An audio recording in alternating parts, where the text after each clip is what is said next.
Alright, for this activity we were designated to create a PBL unit that we could show our students that kind of helps you teach them a certain subject.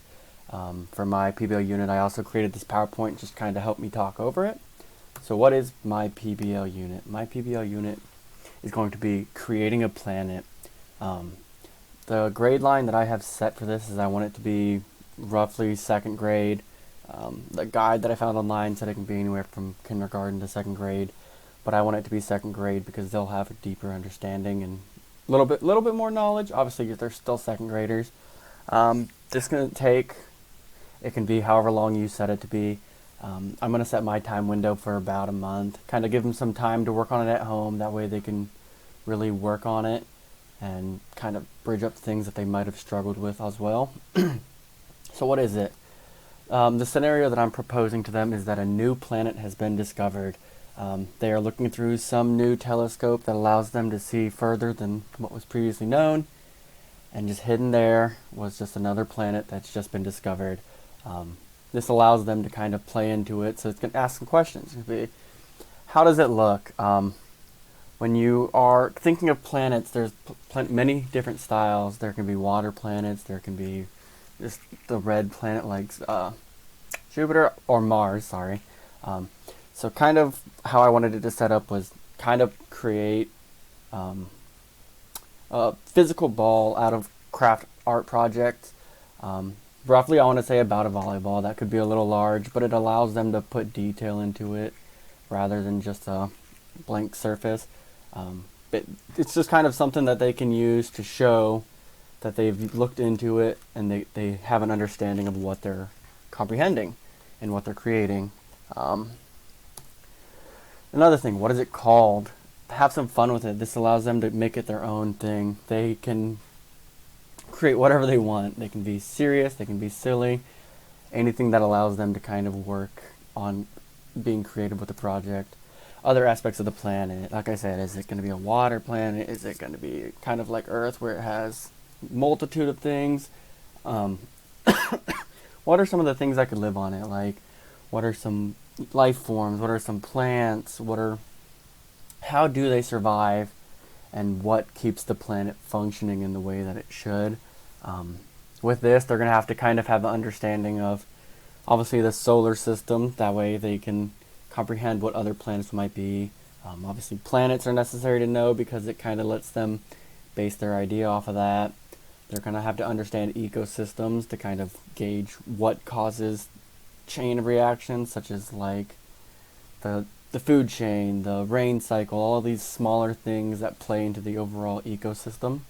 For this, I'm just basically going to offer the students as the title of a lead astronomer on this venture. They're going to take charge. I like this to be like a individual project because I don't want one student taking hold of all of it and kind of dictating how everything goes.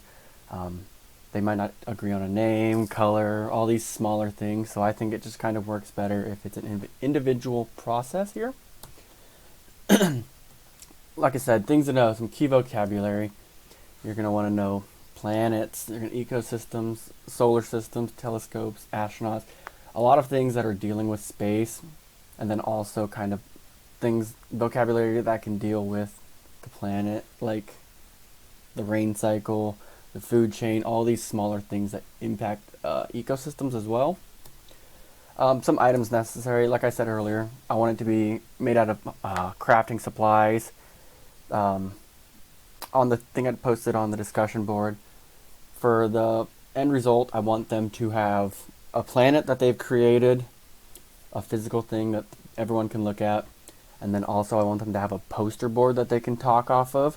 The poster board can have like the name, some of the species or things that live on it, kind of describing what they look like, because maybe they don't go humanoid, maybe they go more animalistic, kind of give them free reign to create it how they want it to be seen.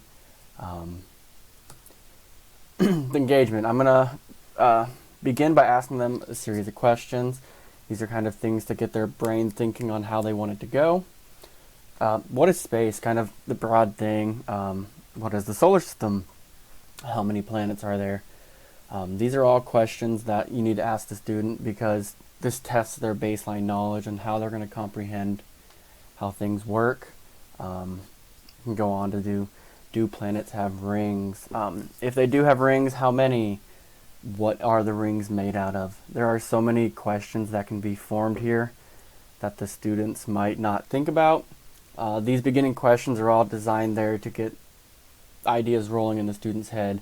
You want these questions to drive them. This will give them, once the activity's been revealed, these questions can kind of give them things to mold off of. Like, do they want to put a ring on their planet? Do they want to not have a ring? What color do they want the planet to be? All these things are kind of ideas that the student can get in their head. I'll ask them to kind of get creatively involved. Give me a rough sketch or drawing of the solar system. How do they perceive it? And then, like, where could their new planet fit into this if they wanted to? It doesn't necessarily, in the beginning I said it was at the end of the line. This could be a planet that's not in the same, like, it's hidden somewhere in the middle, other things. Obviously it has to be big enough, hence the volleyball size in comparison to, say, the softball I held up earlier. Because obviously NASA has rules on the size of the planets that they allow. And then I want to watch videos about space and the solar system. These are kind of good things to get new information they might not thought of. Students have kind of up and down in the way they remember things, and these videos can kind of be there to draw out new ideas that they hadn't thought about. Like I said, these new ideas can kind of help dictate the life forms, the atmosphere. Like, is it raining all the time? Does it rain diamonds?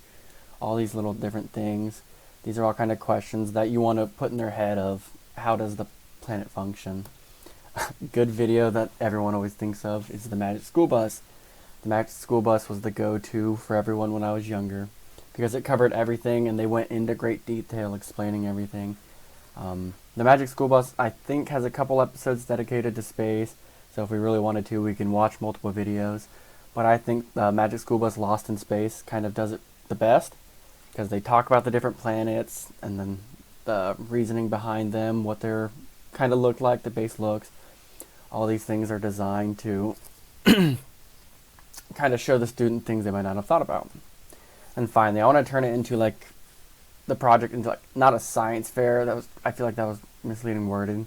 I want it to be not a competition. I don't want it to be one person's better than the other, but I want it to be a show. I want them to have fun in the process that they're doing. I want them to feel that the things they created are important, like, not important, correct, and that these things could work if a new planet was discovered. So finally, what do I want to focus on here? The objective of this PBL unit is so students develop a greater understanding of not only the solar system, but also how ecosystems impact how planets survive. Like I said, that's kind of been my broad point throughout this entire thing, but that's just kind of to verbalize it all at once. And then finally, I want them to have fun with the project. If they're not having fun, they're not going to be engaged with it. Obviously, I said it's going to run for about a month. We can do periodic check-ins, like at the end of every week, we can kind of check to see where everyone's at. If someone's ahead of the other, if someone's behind, if they're kind of stuck on a little part, if I can help them through it. The reason I chose this activity is because it reminds me a lot of an activity I did when I was younger.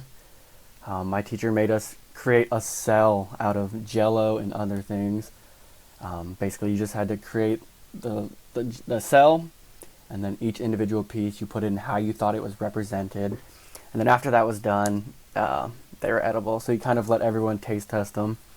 But all in all, it was just a fun little experience. And then just thank you for kind of listening and following along with my activity.